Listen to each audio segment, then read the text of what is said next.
হচ্ছে একটা অ্যাসিড বৃষ্টি সালফিউরিক অ্যাসিড এবং নাইট্রিক অ্যাসিডের বায়ুর সাথে সাথে প্রবাহিত হয়ে SO2 উৎপন্ন হয়েছে। SO2 এবং NO2 জল এবং অন্যান্য রাসায়নিক পদার্থের সাথে বিক্রিয়া করে অ্যাসিড বৃষ্টি হচ্ছে। এর ফলে অনেক গাছের ক্ষতি হচ্ছে।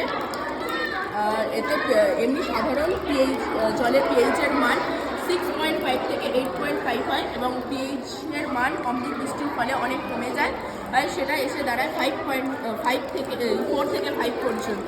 তো এর ফলে অনেক কিছু ক্ষতি হয়। এর কারণ হচ্ছে বিদ্যুৎ উৎপাদন, পশু কৃষি, কলকারখানা, বিভিন্ন কারণে কলকারখানা ধোঁয়া উঠে এইসব অ্যাসিড বৃষ্টি হয়।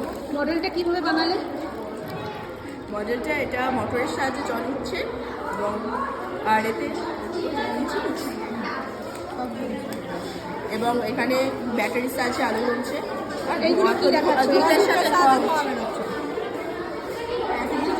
আর এইটা অ্যাসিড বৃষ্টি দেখাচ্ছে।